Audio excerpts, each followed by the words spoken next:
Welcome to the WanderLearn Show. I'm your host, Tapon. On this episode, I have back Isabel Morley. She is the author of a book called They're Not Gaslighting You. Go down to the description below and you can find her conversation with me in a previous discussion. It was fascinating and really eye-opening. Her book, They're Not Gaslighting You, it was my favorite book of 2025. Fantastic, eye-opening book. Just really great for anybody who has a relationship with anybody. It's mainly meant for couples, but even if between friends we have communication difficulties, misunderstandings, disconnects, things like that, and any type of human relationship often runs into trouble at some point. The more time you spend with somebody, the more time there's for friction. If you've got a travel buddy, things like that, that can happen.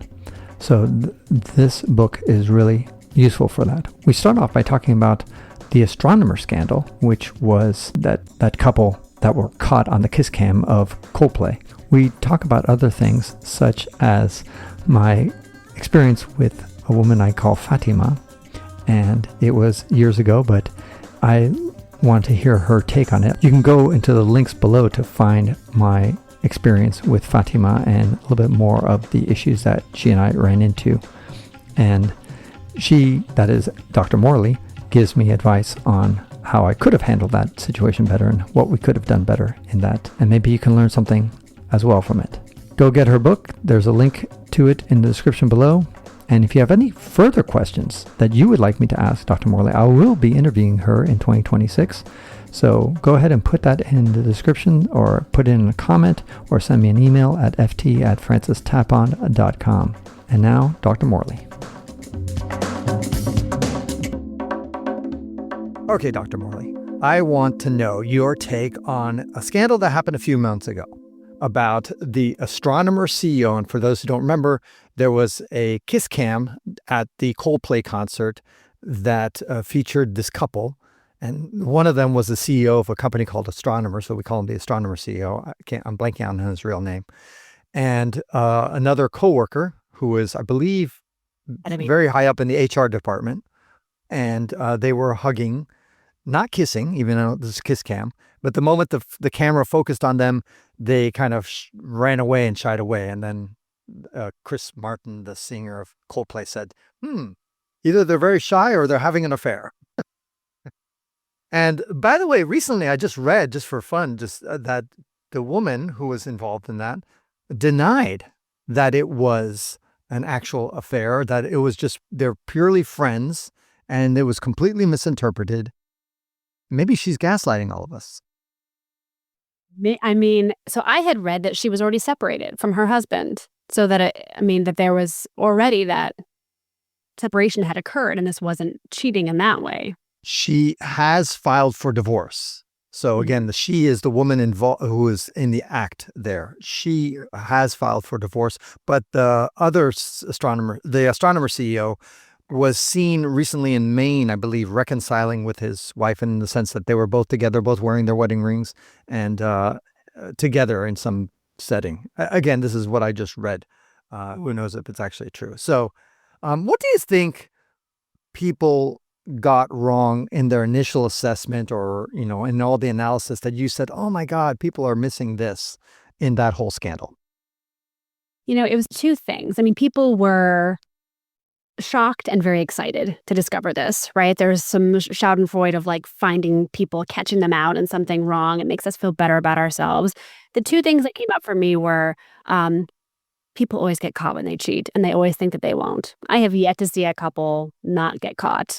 You get caught eventually, right? People can tell you slip up, they read your messages.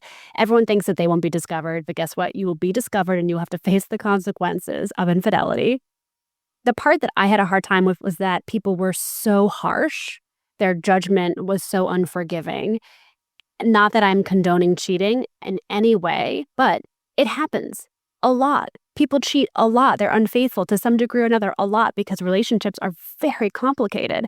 And whether, I think people assume that they were just bad people in a relationship and left a wonderful spouse behind versus their marriages weren't satisfying in some way, and they've been unhappy, and they've been seeking connection, and they happen to fall for somebody at work, and they feel morally torn up about it, which maybe it wasn't the case, right? That's a very generous interpretation, but people have no nuance when it comes to infidelity. Right. That's well said. It is kind of a black and white kind of assessment that we all have, isn't it? But there's one thing I disagree. I would not say that all infidelity gets caught. So I think some people, depending on how repeated it is. Now, if it's going on for a long time, months, years, whatever, then then I would probably tend to agree with you. Although I do know some cases where they go on for like 5 years and they finally get caught. But there's probably cases where they go on for a couple of years and they never did get caught if it finally fizzles away on its own. But Probably. in general, I understand your point. But probably one-offs are maybe a little bit harder to catch. Like the go to Las Vegas on a business conference and then have a fling and then it never gets discovered. After I'll tell you one case in point. My father.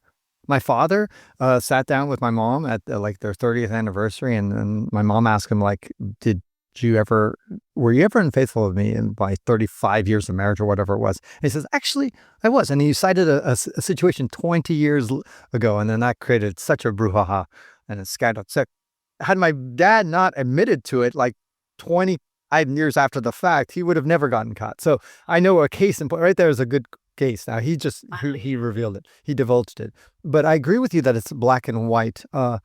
And why is that? Why is it such a black and white issue so often, and people don't think about the other side of the story? Cheating has become the one unforgivable thing in a relationship. It's like if you are in a monogamous relationship, the one thing you can't do is cheat on the other person. A lot of other stuff is okay, but not this one thing. And that's, like the old marital contract of like, that goes back to you don't cheat because you don't want to have a baby outside of the marriage, right? Or, people will, like, it goes back to old roots that don't necessarily apply to modern day relationships. Like we have birth control and science and all sorts of things. And we had DNA paternity tests and things like that. Right. We have ways of knowing. Exactly. Right. In the past, they didn't have that. They were like, okay, you're pregnant. I'm not sure it's yours. Right. I mean, and I recently found out that when you get divorced, there's a waiting period. And the primary reason for the waiting period is because it's not just to see if you want to get back together, which is what everyone thinks, but it's because back in the olden days, if a woman was pregnant, they didn't want her to be able to like hide the pregnancy from her former husband or trick a new man into thinking it was his baby. That's why. So it does harken back to olden times, but I think people too feel that cheating is incredibly painful. It can be traumatic to be cheated on. And sort of the one thing you're agreeing to is like, let's not be with other people. Let's just be with, you and me. And when people breach that, it feels like this line in the sand that cannot be forgiven.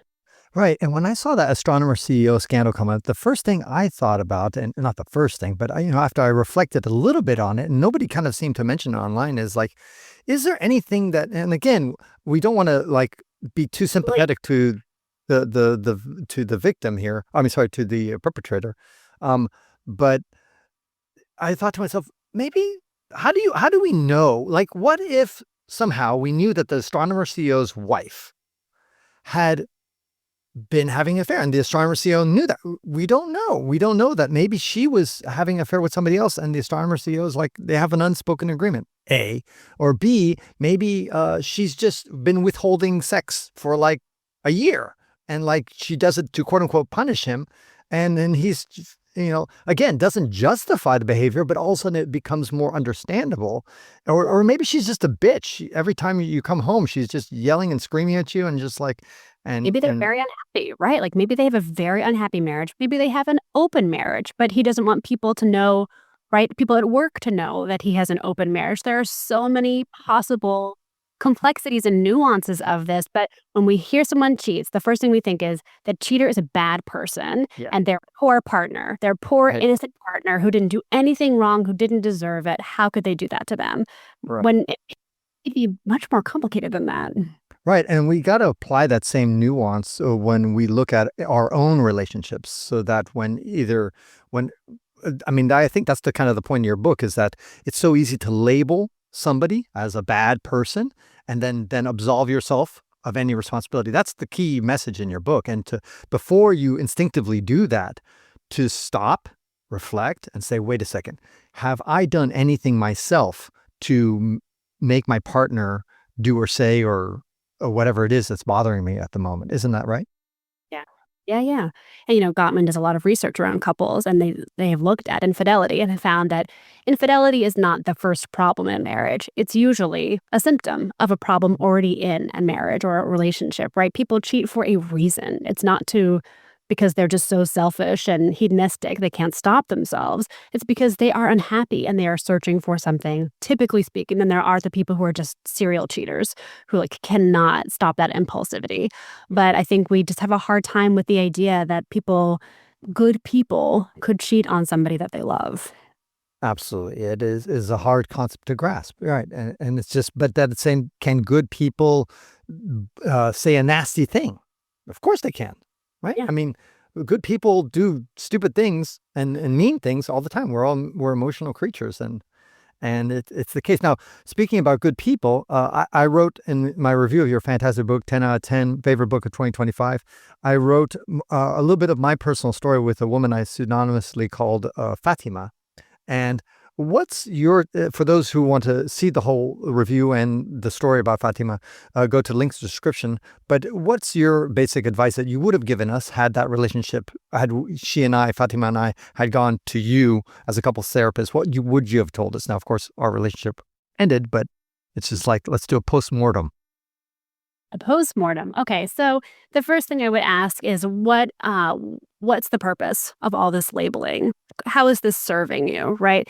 Because it seems like it was a way of understanding a painful dynamic or a painful experience that there were no other words for, which is when people use clinical language of it must be because you are this or you do this thing. That's why I feel so terrible with you.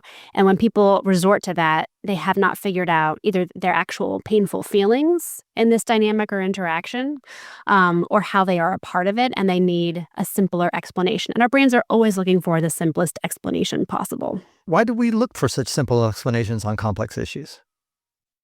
We don't have enough brain power to be giving nuance to everything, right? We need schemas, we need shortcuts, we need ways of being like, well, this must be that. I'm going to put it in that category in that box. That makes sense. I'll move on to the next thing, especially in modern life where there's so many things coming at us all the time. We're distracted by our phones and social media. We are not using our brain energy efficiently or focusing in the right ways, which is leading to a lot of quick labeling shortcuts to be like, oh, well, they're a narcissist. That explains why I was hurt by them. I'm going to close that door. That makes sense. Moving right along. Right. Let's move right along about one of the key messages in your book is that gaslighting is a term that people overuse, misuse constantly in the modern world. At the same time, how do you distinguish between genuine gaslighting and just a misunderstanding in a relationship, which is, the crux of the matter? Yes. I mean, misunderstandings, disagreements happen all the time with couples. There's not a couple in the world who has agreed on everything, has the same memory of everything, does not disagree. The difference is, I disagree with you, I think you're wrong, but I'll let you have your perspective. If that is a part of it, it is not gaslighting. If somebody says, I think that your reality is totally off base, I think mine is right, but I acknowledge that your reality is real and good for you, and that's how you remember things or you see things, and that's valid, even if I don't agree with that at all. It's not gaslighting. You can still then argue, no, I think this happened. No, that's not what happened. People do that. But if you are willing to let somebody have a very different memory experience, reality, and not invalidate it wholly, it's not gaslighting. Gaslighting is trying to make somebody think that they're crazy because they could remember something, perceive something, like they must be unwell. How could they possibly trust themselves? Which is, again, an abusive strategy to take power and control over somebody. Right. Is there any time when using this kind of weaponized therapy speak, which you talk about extensively, in a kind of a casual use, can it ever be beneficial or never? I think it's beneficial when it's used casually, especially among friends. It can be a way of getting a point across if you are not using it incredibly seriously. So if you're talking about the guy you're seeing or the woman that you're with and you sort of use a term to encapsulate something, right? Like you were 10 Relax. minutes late. No, I was 5 minutes late. You're gaslighting me, just as a joke, maybe something like that. maybe? Yes. Yeah. And I mean, it's tough. Clinicians use these words because we understand what they mean, the criteria. We understand a layer of what a diagnosis entails. So it's a way of sort of, here's a quick picture of a client for you to know. But we also are able to hold nuance and know that a person is not defined by that label or disorder. People don't have that knowledge and that experience. So I think that although it can be like fun and funny to use these words when they're done casually, it's very hard to use them seriously and have it be accurate. Yeah, so be very careful when you decide to use these powerful words. That's one of the messages. Speaking about powerful words, narcissist. And when somebody accuses you of, let's say, being a narcissist or a gaslighter or an abuser of any kind, and you feel like you're falsely accused of that, how can you respond to your partner in a constructive fashion when your partner uses these clinically weaponized terms against you? What do you do? I put the asterisk of some abusive partners use these words to gain power and control relationships. So if you're not in that scenario, here's what I would say. Take a deep breath. Don't react in a way that's going to reinforce whatever label they just used, right? Like you don't want to feed into this perspective. Be empathetic. If they're using this word, it's because they're very hurt and they're protecting themselves from their hurt by putting this on you. And then I would tell people, and this is what I tell therapists, take that word seriously. If your partner says that you're a narcissist or you're gaslighting them, you can't just skip over that or argue with it. I would stop and say, wow, if you think that I am or am doing that, we have got to talk about it. We've got to go see somebody about that because that's pretty serious, either that you feel that way or if it's true, it's serious. And then you can have like a better level setting conversation about what's going on. Good point. Speaking about points, what about, do you ever get to a point of no return when there's just been so many accusations, they're constantly misapplying these labels onto you? Does the relationship become unsalvageable at a certain point when is there a point of no return? Sure. Absolutely. I mean, there's always a point of no return. If people are unwilling to let go of the words and become fortified in that perspective, there's not that much you can do, right? Like if you've decided that this person's a narcissist or they have borderline or whatever, and no matter what they say or do won't convince you otherwise, and you're not willing to talk through things or work through them, what can be done? Right. Right. It's a hard thing to throw in the towel eventually. But sometimes you just got to get to that point. It's hard. You write that most people are just flawed, not pathological. So how can couples make peace with this imperfection without settling into these unhealthy patterns? A degree of radical acceptance. Like, unfortunately, despite how much we know and how much work we are doing nowadays as humans, we are incredibly flawed. We will make mistakes. We are messy. And you have to be able to have relationships with people where you let them falter or disappoint you or hurt you and work through it and move on. And if you can't do that without pathologizing them, right, and creating this sudden divide, then you're going to find yourself losing out on a lot of good potential relationships. So wise, so wise. How can individuals discern whether the relationship struggles warrant somebody like you? And so I call Dr. Morley and say, hey, I need help, versus just simple, everyday kind of dynamics and little fights between, when do we call up the phone and say, help me, Dr. Morley? Research shows people wait too long, years too long. So I would say if the thought's even crossing your mind, it's worth going to see somebody. How do you find somebody? I mean, obviously there's you, but you're only one person. So, I mean, and not everybody can hire you, but what do you do to find a good therapist out there? For couples therapists, and I feel very strongly about this, you've got to find a therapist who specializes in couples work and who can tell you what training and education certifications they have in couples therapy. A lot of therapists will say they do couples work, but have not taken a class in it. You don't want to see that person because they do not know how to handle the very different dynamic of 3 people in a session versus 2. Right. But the class, the average person may not, you can just say, I went to a couples therapy class. I mean, how do you distinguish? I mean, there's some people who do a lot of study and research. You got a PhD, for example. Other people just maybe take a class online. I would find somebody who has a license, who has a degree in psychology, a license that they practice under, and they'll have ethical obligations to treat you as such. And then people who have some kind of specific training in couples work, whether it's EFT or Gottman or Imago or RLT, they should be able to tell you what modality of couples therapy they are trained and or experts in. Got it. Okay. Now, is there a way that you can use these clinical terms constructively in a high conflict moment? Or is it just something that you should really bite your tongue and be careful about using in a high conflict moment? In your head, I think you can. I think there is no time when you can vocalize one of these words in a high conflict moment when you are escalated that it will be helpful or go well. In your head, you might need to say, this is a red flag. What's happening right now is toxic, right? This is the narcissistic traits that I keep observing from this person. But telling them those things is not going to get you any results that you're looking for. If you have genuine concerns about somebody's mental health or behaviors, you've got to address it when things are calm and in a more peaceful, grounded way.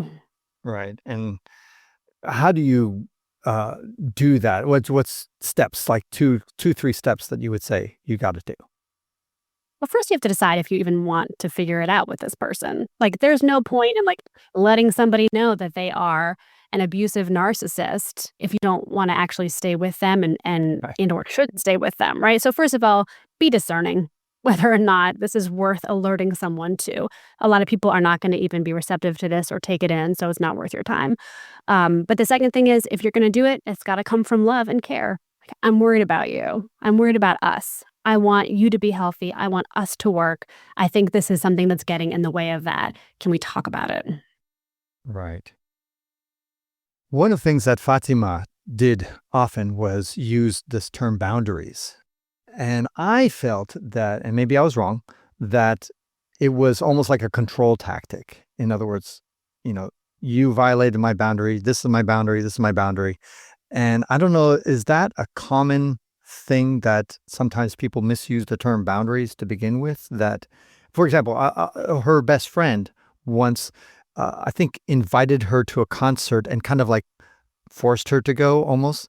And she said, this is part of my boundaries. You're supposed to know that I don't like to go to concerts and social situations and be pushed into them. So you violated my boundary, and these are my boundaries. I thought to myself, is that really the right term that she's using there? It's just more like a preference or a rule that she has. Yes, it's a preference, a desire, right? That people know this about her and respect it about her, but it's not necessity that other people know and respect that. And I think this is the way in which people are sort of outsourcing their boundaries to other people of know this about me, do what I want when it comes to this issue, right? This topic. As opposed to, first of all, people violate boundaries all the time. And that's okay. It's not a crisis when that happens every time. And second of all, it's on you. If this is your boundary, you have to enforce it. Right? You have to be the one to say, I can't do this. This is not what I'm okay with. People do use boundaries as a control tactic. You do not get to call something a boundary and have it automatically be respected. For example, it's my boundary that you don't talk to any of your exes ever again. Right? And so you have to do what I say because it's triggering for me and it's my boundary. No, that's not okay for everybody. Sometimes they have good relationships with their exes. And I think we're using boundary as do what I say. Right. All right. Well, any parting words of wisdom? I'd love to have you back later on. We'll have another session. Are you planning to write another book, Dr. Morley? I'm writing another book right now. That's funny. Oh, yeah. Yes. It's due soon. It's called You Don't Have ADHD, and it's going to be all about self-diagnosis and the ways in which people are overdiagnosing themselves. Yeah, that is such a great topic. I think Steven Pinker just shared a few months ago, I guess it was, a person who was talking about that very subject, about how ADHD has become a much wider spectrum. And that has pros and cons, but a lot of cons, because people who have true ADHD, it's kind of like your gaslighting thing all over again, right? And People who have a true it waters it down. And so people who are really suffering from a true 1-2% gaslighters out there in the universe, those people are basically belittled and minimized. And same thing ADHD. So there are people who just cannot function really in society because their ADHD is so strong. And other people are just easily distracted, which is, but they're calling themselves ADHD. Yes. Yeah. I mean, I think this is my concern is that we are watering down important clinical terms. We are ironically disempowering ourselves because we're saying, well, I can't do it because of this, because I have that, because this person is this way. We sort of lost our agency because we are so intent on using a clinical lens to explain and define everything and stopping there. But like, life is hard. You get distracted. People are mean and hurt your feelings, and you have to still work through it. Right. Well said. All right, Dr. Morley, you've got an Instagram. Tell us where to find you on Instagram. I think it's Dr. Morley, Dr. Isabel Morley. Yes. Yeah. Is just one word. I'll put a link in the description. And then your website, drmorley.com. DrIsabelMorley.com. Dr. Isabel Morley. Same thing. Yeah. Right. Yeah. Well, again, the book is called They're Not Gaslighting You. It's by Dr. Isabel Morley. Fantastic, groundbreaking book. It sends a hard reminder to people to really take some responsibility, look at the mirror sometimes and say, you know what can I do to make this relationship better? It's maybe not 100% my partner's fault. And maybe I need to do something and work on myself as well. It's very humbling and very, it requires some humility, I think, to follow these wise words, but really a game-changing book. Thank you so much for writing it. Thank you so much for reading it, for everything, for all your support. Thank you. And I'll definitely have you back when we can talk about ADHD, if I can remember. Okay. Take care. Thank you for listening all the way to the end of this WanderLearn show. I am now using Substack.com to deliver my podcast and weekly newsletter, so please subscribe to my free Substack newsletter by using the link in the show notes. Or, if you've got a good memory, browse to ftapon.substack.com. Why ftapon? Well, it's my first initial and my last name. In fact, whatever social media app you use, including YouTube, if you search for ftapon, you'll find me, so connect with me. My website is also ftapon.com. Do you have an idea, question, or comment? Leave me an anonymous voicemail at speakpipe.com/ftapon. Lastly, become a WanderLearner by joining my paid subscriptions on Substack or patreon.com/ftapon. Wherever you join, I will reward you regularly. Tell your friends to subscribe to the WanderLearn show. If you review the WanderLearn show, I'll share your review on a future episode.